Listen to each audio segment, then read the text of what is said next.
Agora nós vamos falar de Covid-19, dessa Ômicron que saiu aí contaminando muitas e muitas pessoas. Começa neste momento o nosso quadro Cuide-se.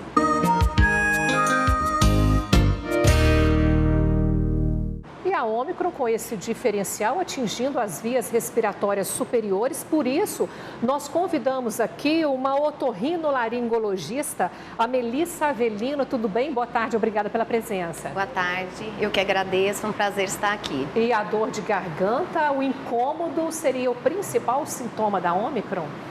Na verdade, a gente tem visto aí com a Ômicron uns quadros mais leves que realmente atingem as vias aéreas superiores.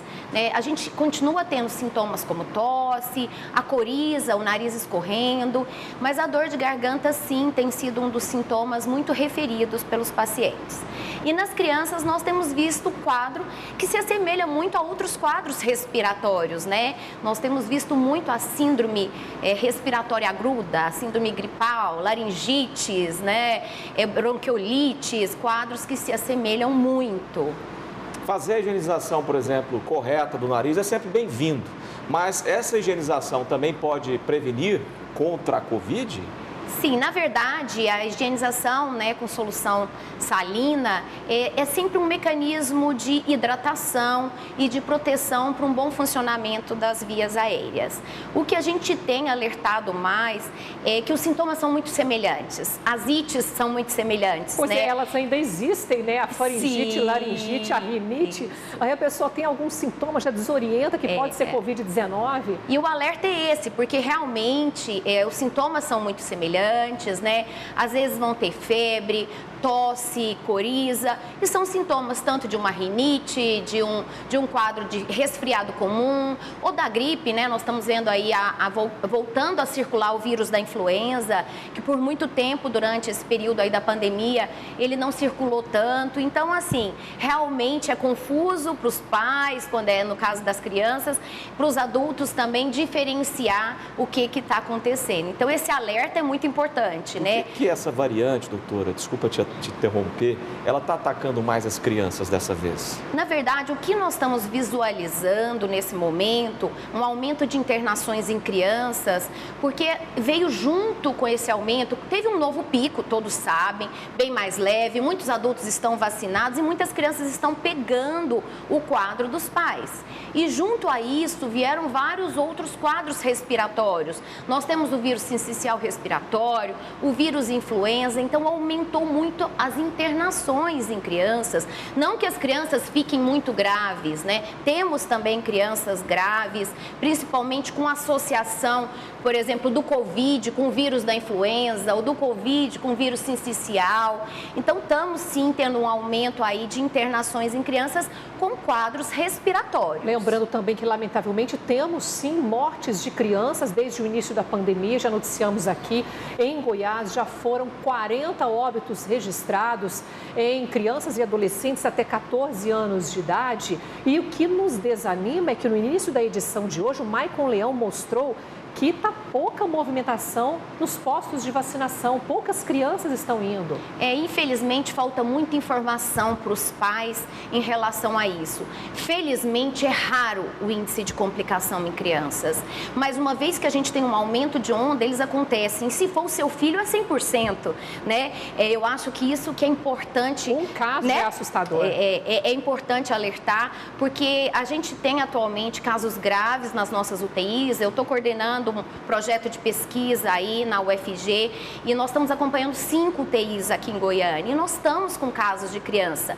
Felizmente é raro, as crianças que estão mais graves são crianças realmente com comorbidade ou com, como eu já disse, a co-infecção, associação, por exemplo, do vírus da influenza com o Covid, principalmente crianças pequenas. Então, assim, realmente é raro, mas nós temos sim, não só o Covid agudo, como a SIMP, que é a síndrome inflamatória multissistêmica pediátrica, que acontece em crianças rígidas também. Doutora, eu queria te convidar para ver essa reportagem e que você comentasse, acho que vai ser de grande valia para os pais. O estudo aponta o transporte público brasileiro como grande responsável pela disseminação da variante Ômicron. A contaminação da Covid-19 acontece pelo ar, mesmo com as pessoas utilizando máscara. Vamos conferir na reportagem, então, da Rosane Ferraz.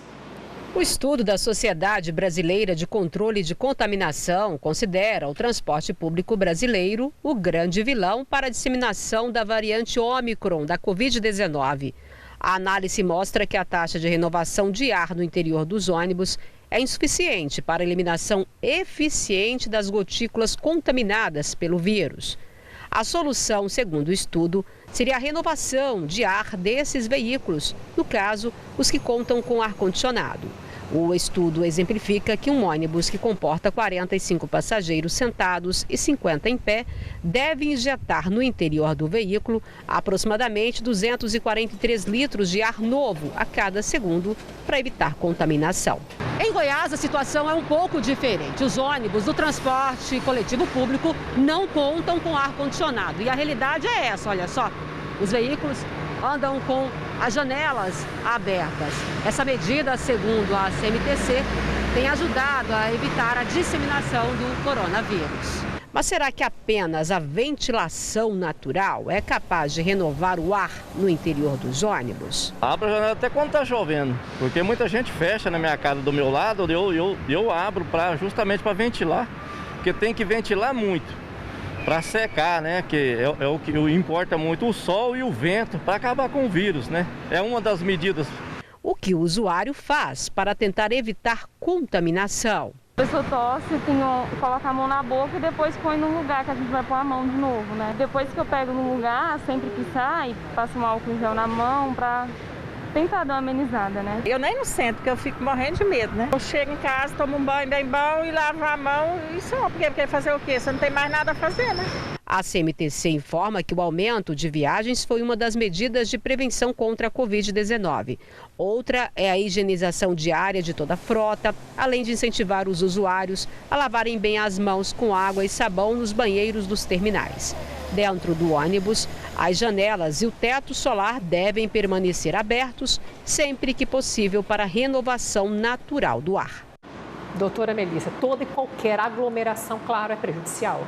Sem dúvida, né? A gente agora, nesse pico, com certeza muitas pessoas estão pouco sintomáticas, assintomáticas, como eu disse, às vezes achando que está com uma rinite e que não está contaminando, né? Então, aquelas medidas que foram faladas durante toda a pandemia, né? Se você está com qualquer sintoma, evite sair, né? Procure uma ajuda médica, confirme se talvez você não pode estar disseminando aí, higiene das mãos com álcool, né? O uso adequado da máscara, não ter o relaxamento. Nós estamos aí com uma onda realmente de menos casos graves, provavelmente aí nós vamos ter aí mutações ainda pela frente e como a gente tem cuidado com o vírus da influenza, com outros vírus, né? Essa prevenção mesmo.